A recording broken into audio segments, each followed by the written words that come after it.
Hello, I'm Mark, and this is the Fast Track Impact podcast, where we look at how researchers can become more productive and use their work to achieve real-world impacts.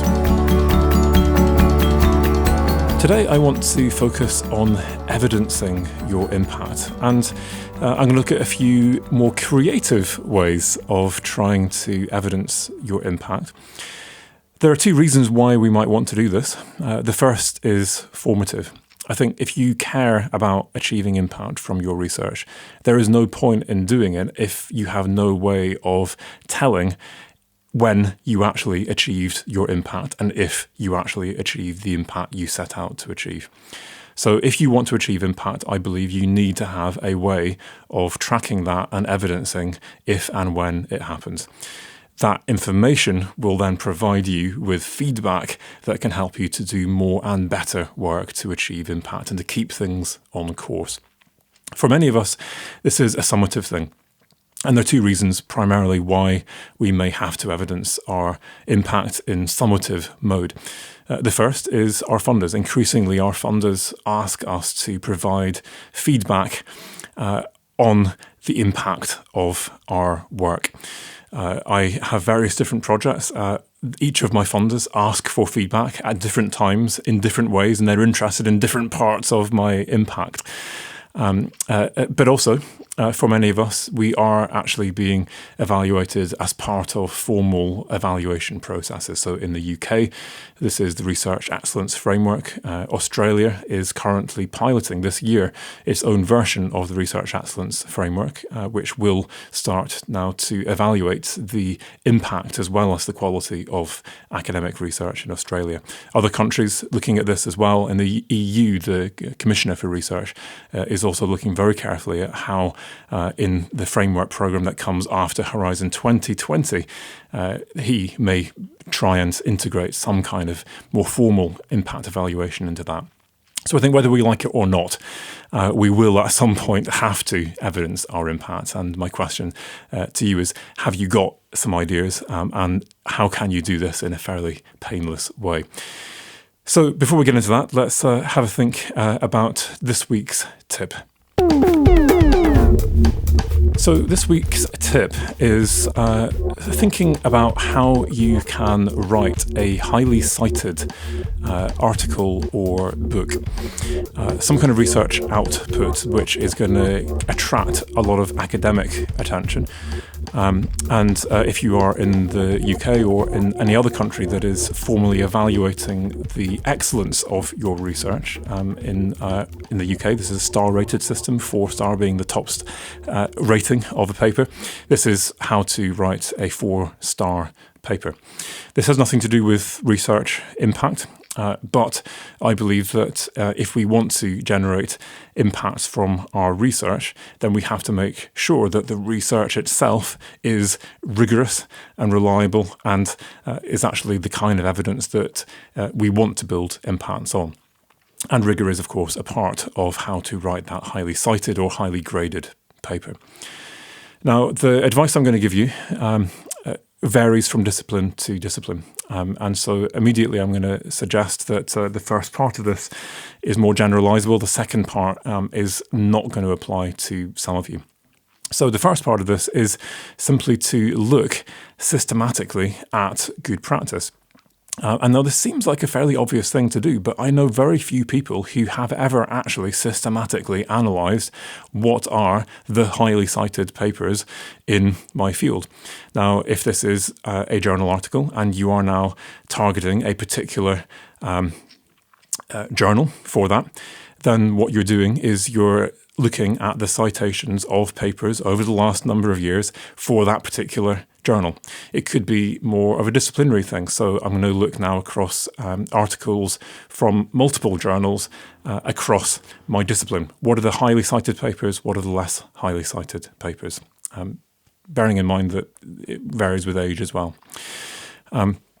If it's books as well, go on to Google Scholar and have a look at citations of books in your particular area. What are the ones which have really captured the imagination, that have become incredibly highly cited and used? And can you now find things which those papers, those books, have in common? Now, a lot of this is not generalizable, but when you do this analysis, most people report that there are certain things that you can see that the highly cited papers are more likely to do, and certain things that the really low cited papers, especially ones that have been out there for a while and just have never been cited, there are things that they do. And sadly, some of the things that people do that make their papers more cited are nothing to do with the quality of the research. You have papers which are not cited, which are still rigorous pieces of research, which are original and significant in their own right, but they've not been communicated as such. And I think part of the beauty of an exercise like this is that you can take the next paper that you're going to write, and you know this is good work. And by learning from good practice and in terms of what is highly cited, you can instantly now write that, communicate that in a slightly different way that significantly increases the likelihood that it gets cited and increase the likelihood that it gets a high grade. In the UK, you can analyse the REF database. So the Research Excellence Framework has graded papers across different disciplines, across all universities in the UK. And you can't do this entirely accurately, but what you can do is you can just look at the publicly available graded outputs, and you can work out for a particular disciplinary area which are the papers that are generally speaking, higher graded. So you can say, right, I've got a list of papers now, 20 papers, which I know that 95% of these papers were graded at 5-star and at 4-star, the top grade, and 5% of these papers in this 20 were graded at 3-star. So I know that the vast majority of these papers scored well. What can I see are things that those papers have in common? And the same with the 1 and 2-star papers. You can do that. If you want the details on exactly how to analyse that data, where to find it with the links through to the original data, then Google how to write a 4-star paper and the blog Fundamentals. This is a guest blog I wrote for Fundamentals, and you can see the full details there. The second bit, which is less generalisable, is really works for people, if you're not in arts and humanities. This is where I think you might want to kind of skip through to the main content if you're arts and humanities. If you're not arts and humanities, I think for most of this generally works. And what I've got embedded in that blog is a little table that I tweeted. And I embedded that in the blog because actually there was a lot of critique under the table, and I think it's worth looking at the table, which I'm going to describe to you now, but also going to the blog, looking at the tweet, looking at the critique, and thinking critically about what I'm about to say to decide if it works for you or not. But broadly speaking, a highly cited, highly graded paper does 3 things. It's original, it's significant, and it's rigorous. And broadly speaking, there are 3 types of contribution that you can make, whether it's a paper or a book: an empirical contribution, a methodological contribution, or a theoretical contribution. So that then creates a 3x3 matrix. So a empirical paper could be original by reporting new empirical discoveries and important firsts. An empirical paper is likely to demonstrate significance by reporting research that has major consequences for the discipline and/or major impacts outside the academy. And that empirical paper will probably demonstrate its rigour in a number of ways. It could be a major synthesis of existing data, or the presentation of new empirical data that convincingly demonstrates the originality and significance of the findings, with rigour clearly demonstrated in an effectively justified research design, data collection, and appropriate methods. Now, across all of the rows of the table, I've gone through the first of 3. This is a bit like being in a driving test, and I don't know about you, but I was told by my driving instructor, when you look in your mirror, don't just move your eyes, move your head so that the instructor can see that you are looking in your mirrors, because you will not get any credit, any credit otherwise. And you know that it's rigorous. Clearly, it's rigorous. You did the work. You know that you trust these findings. But for all of these, what you're trying to do is now to actually spell out exactly and explicitly why this is so original, why it is so significant, and why this is indeed rigorous. I would suggest normal, good practice, but I think we often forget to actually make these three things explicitly clear in our writing. The second of the three approaches is then the methodological paper. So this, in terms of originality, would be typically a new method, but the significance of that new method would be a new method that actually provides a step change in progress within your discipline, or gives people the capacity to generate impacts outside the academy that they couldn't have done without that new method.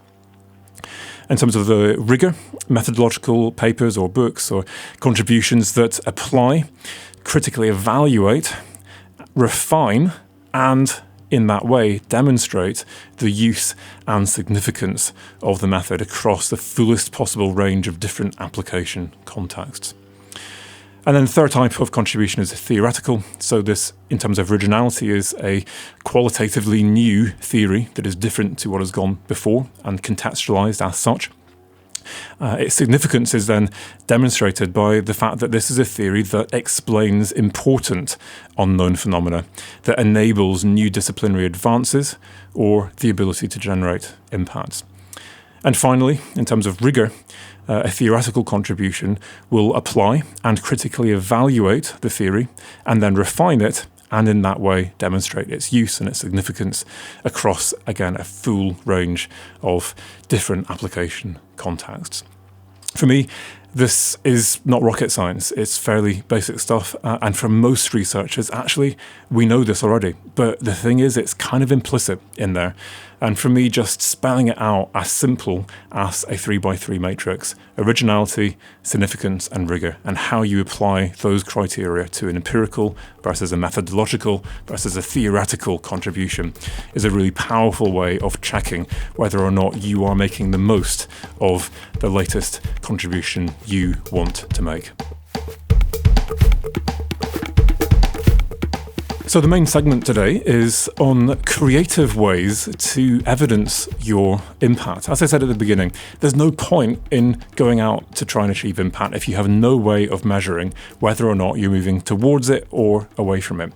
Whether you're achieving incredible benefits that are really meaningful and significant and far-reaching, or whether in fact you are having unintended negative consequences for other groups at other times in other locations. We need to know whether our impacts are working or not. And in so doing, we can improve our practice and learn from our mistakes and keep things on track and make sure that we do actually achieve the impacts we set out to achieve. Of course, for many of us, very often this is about doing this in a summative way, providing feedback to our funders or to others who are evaluating the impact of our research. I'm going to go through a few different things that I've tried or recommended or seen people do, and you can choose which of them you like. Some of these are questionable, and I would like you to think quite carefully about the ethics behind these. I'll flag up where I think there are questions. These are things that people do, that people have used, and I will let you decide if you think that this is appropriate or useful or not for you. So the first of these is to try and spot if there may actually be some indirect impacts from your research that someone else has achieved based on work that you did some time ago that you're not aware of. And this is a beautiful thing if you can spot this, because there's no work involved whatsoever. And in terms of summative feedback, this is an impact on a plate. So very often we will do some fundamental work. It's a new theory, perhaps a new method, an algorithm perhaps, and we can't think of a particular application, but we publish it anyway, and it advances the thinking in our field. Someone else comes along a few years later and realizes, wow, that explains how I can do X, Y, and Z as a theory. I can turn that algorithm now into some software that can do some really amazing new things that I couldn't have done otherwise. And what you're now doing is you're trying to identify those. Now, the way that I go about this is to do a citation analysis. What I do is I would start with my most cited articles. You can try and then just go through, there are certain things that you just know are in no shape or form would this ever have any impact. But look broadly. And first of all, look at the most cited articles. Have a look through the articles citing your work and look at the titles of those articles. If you think there's any hint of an application, then go into the abstract, have a look at the abstract and see, is this someone who has built on this, who is actually applying this now in a particular context?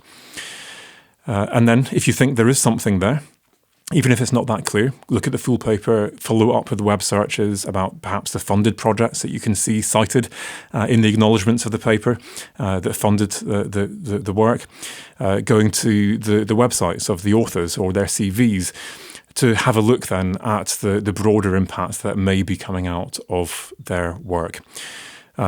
If then you can demonstrate that those impacts that they have achieved could not have been achieved if it were not for your algorithm, your theory, your method, your technology, your process, whatever it is, then actually this is an impact from your research. What I would do then would be to reach out to those guys and say, wow, amazing work. I love this. I'd love to find out more. I'd love to meet up. I'd love to help you with that. And then to try and work with them to enrich and deepen and take that impact further.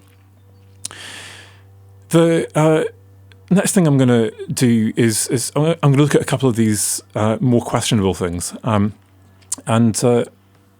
question this, think about it, be critical about this. So one thing that I've seen people do when they want to evidence the impact of their work is to commission research that actually researches the impact of their work. Now, for a lot of the kind of things that we do, for example, around public engagement, you can't very easily go out there and just count things numerically. You need to do that more qualitative work that involves interviewing people, it involves things like focus groups. It takes time, it takes effort, and you actually need to set up a bit of a research project in its own right to actually then evaluate the impact of your research. And that's fine, and you can do that. And you've now got a whole range of options as to what you do with that. If you simply do that work and do not publish it, and your funder comes along and wants to know, so what was the impact? And you then say, well, we did all this work and here are the findings of our research, then that's better than nothing. The problem that you've got is that it isn't publicly available and it's not independent. And depending on how rigorously your funders or other evaluators want to look at your impact, I would suggest this is perhaps not kind of gold-plated. This is perhaps a little bit more flaky, because someone could argue, well, hey, you did the research. How do I know that you didn't selectively report that there aren't biases, that if someone else were to come and to repeat this, that they would get the same thing? So if you want to avoid those kind of critiques, then you've got a couple of options. The first option is to actually then take it to the level of a peer-reviewed paper. Now, this very often will be social science, and if you're not a social scientist, you will then need to work with social science to turn it into a peer-reviewed paper. That instantly creates a problem for you, because you're going to have to actually commission a probably university academic social scientist to do something probably quite extensive at consultancy rates, which are going to be very expensive, and it's going to take time. So that's why then some people then take a shortcut, and this is where I think it can potentially become dodgy. And what you're doing now is you're saying, right, I'm working with a third sector organisation, a charity, a think tank, whoever it is, to generate my impact. What I'm going to do now is, instead of directly commissioning this research, I'm going to give this money to that charity for them to commission the work. Now, at all points through this, you are making sure it is clear this money has come from your university for this purpose, and that is fully acknowledged. They then commission the consultants, they go out and do the work, they write it up, and it then gets put onto their website with their branding and logos and all the rest of it. And you've got it co-branded with your logo on the front as well, if you want. And you've got a clear acknowledgement that says how this was funded, who it was funded by, for what purpose. So it's, in theory, above board. And what the funder then sees is a publicly available report which has been independently commissioned by a reputable organisation through consultants. Now, the reality is that it will be entirely independent, and I personally, therefore, wouldn't have any qualms around this. I think where it becomes dodgy is that potentially you're trying to pass this off as something which is looks more independent than it really is, and that there is a link back to you, and there is a link back to funding that has come from your university, and you need to decide whether or not that is actually appropriate, whether or not that is in fact ethical. The next kind of dodgy idea that I'm going to suggest to you is something that was used by a few universities last time round in the Research Excellence Framework to demonstrate their impact. And this is YouTube videos of testimonials about the work. A really powerful way to evidence your impact is to get someone to go on record who is qualified to comment on your impact. Very often people choose people at the top of an organisation who have a job title which is really impressive, but I think equally you need to bear in mind that actually you maybe just want a quote from a student, a child or a teacher, for example, at the coalface who can tell you, yeah, it really works. In practice, it's changed my life. But testimonials can be a very powerful way of saying, yes, this has worked. And if you can't really pin down the attribution, if that person believes there is attribution, then they can explain from their perspective how it was that they used your work, and therefore that this was indeed linked to your research and there is attribution. So testimonials are great. Most people do this as you get someone to write it on a letterheaded paper that you can store with their signature so you can see it is theirs, you haven't doctored it in any way, and you then might quote selectively from their testimonial and maybe link to an online version of it if people want to see the full thing. What some universities did, I think, was somewhat crafty, which was that instead of getting people to, or in addition to getting people to write their testimonials down in letters, they sent a film team out to these companies and policy groups and third sector organisations, etc., and got these people to actually say their testimonial into the camera. And then they quoted from the testimonials they put into the camera. The reason I think this is a bit dodgy crafty perhaps is the more polite term to use on this, is that I think with a camera in your face, you're going to say stuff that is slightly different to what you might say if you had time to consider it in the written word, get it checked by people, and then eventually you submit what you feel happy saying on the record. And I would suggest that you have then a context in which this is a bunch of people coming to celebrate the research of this university, and they want you to talk about that. And in the way that that gets framed, I think you may get people preferentially talking about the positives in ways that may be more positive than they would if in the written word. I think whether or not you want to claim this stuff and write it down, I think what is good about this is that you can then use those videos to build rich online materials that complement what you're doing. And I think where there is much less questionable ground is to say, well, look, we're not going to use these as direct quotes, and we will get written testimonials on letterheaded paper where people are now on the record, which we will quote. But at the same time then, in terms of our online PR around this work, we've got then these people, and it's coming from their mouths in their own words on video talking about it. So it can have real impact in communication terms as well then. One final thing that I'll look at then is just broadening what you look for. So this is not really a kind of a technique or tool or a method, but a way of thinking, because I think very often when you are evidencing impact, you get stuck into a bit of a rut. So you've got an impact which is specifically about the economics. And as a result, you're counting the profit or the turnover of the spin-out company, or you're looking at the economics to the local economy in some way. And actually you forget to look for the other benefits. So what are the social and cultural benefits to the people who have bought this product or who have been saved all of this money? Are there even some environmental benefits that you have a new process which saves money, but it also saves carbon, for example? And very often when you start to look for these other impacts, you find other impacts which are just as exciting and that are just as worthy of reporting as the things that you were originally looking for. That's how to evidence it. The key last question that I want to address then is how to do this in a way which is as painless as possible.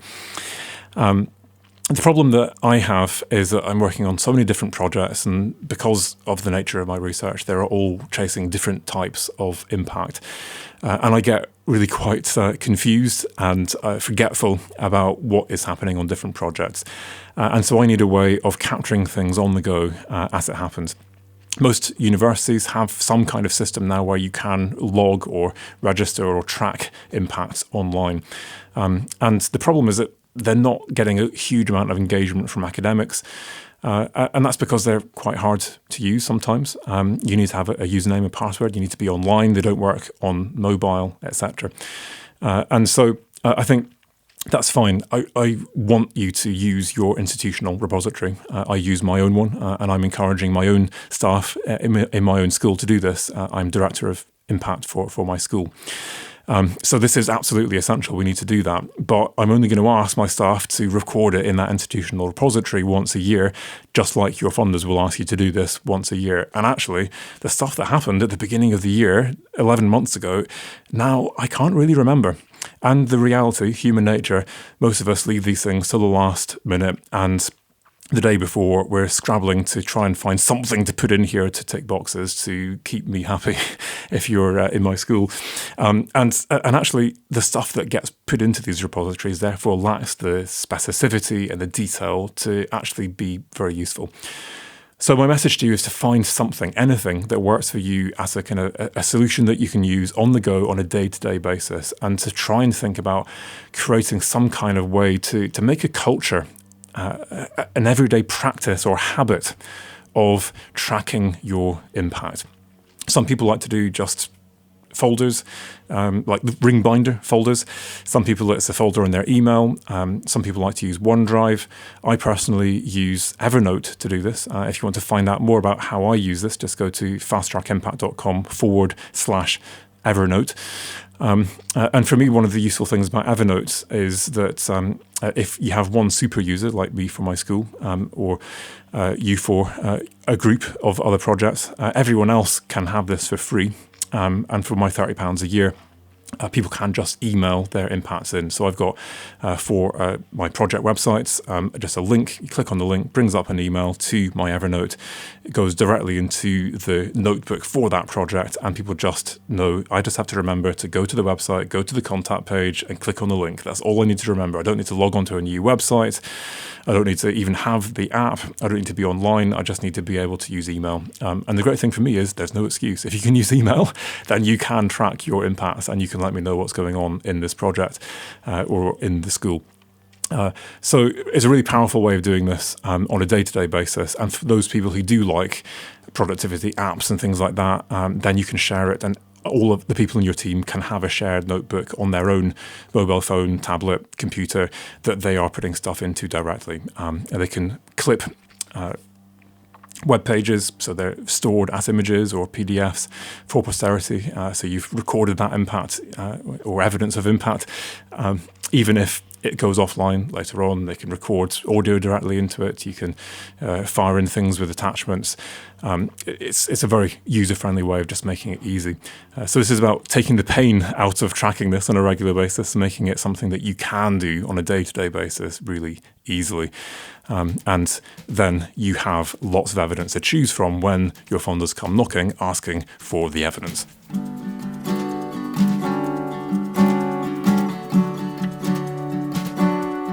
So my action today is the day-to-day task of tracking your impact. Have a think over the long term about some of these more creative, perhaps too creative ideas for evidencing your impact. But for the short term, for this week, I think what is most useful is to really have a think about how you are going to track your impacts this week, next week, over the coming days, and what are the things that you need a system to do for you. Does it need to be mobile? Does it need to be able to work offline? Does it need to be paper-based? What is it that you need to do? And it doesn't matter what the answer is, come up with some kind of system that can make it easy for you to just collate stuff. It doesn't matter if in a year's time you decide actually it wasn't relevant, but some place where you can dump all of this stuff as you go so that you've got a really rich repository of stuff to choose from the next time someone asks you, what is your impact? What I'm going to do now is just to explain what comes next, actually, because I've looked at a few different ways in which you can fast track and enhance your impact so far in the series. And I said at the beginning of the series that I really wanted to get a better balance between impact-based material and productivity-based material. And so over the next at least 3, I'm not sure, we'll see how this goes in terms of me writing my book. It may be more than 3 episodes, but certainly for the next 3 episodes, I'd like to dive into productivity and go right in at the deep end, actually. So this is chapter 2 of my next book, The Productive Researcher. And I divided this into 3 segments that I think will be really useful, really powerful for you, thinking about motivation and how you can make your motivation stronger, sharper, more motivational so that you become more productive and therefore you can become more efficient. And instantly I hear people saying, oh my goodness, not more productivity type stuff. Actually, you know what? I'm productive enough. Thanks. I'm already overworked enough. People are trying to squeeze more productivity out of me all the time. And I think that a lot of us feel performance managed and measured to within an inch of our lives by ever more demanding employers nowadays. Where did the time go to just think, I hear many people ask. And I don't want to work any harder than I already do. Actually, I just want to work easier and more efficiently. I want to be more productive so that I can get my thinking time back and have more free time, better work-life balance. In this book, I have interviewed some of the most productive researchers in the world internationally. It's been a fascinating time, really inspirational for me, interviewing these people all over the world who are crazily productive. I mean, like frighteningly productive. And one of the most important things that I've learned, I think, from these guys is that if you are serious about becoming more productive, you actually need to become serious about taking time off properly. Being more productive, to spend less time working. Spend less time working to become more productive. Seems like a contradiction in terms, but all of these guys would argue it is all about balance. So hopefully that has given you a bit of an idea of what's coming up next, and then I'm going to dive into now 3 episodes focusing really quite deeply on your motivation and on your productivity. Enjoy.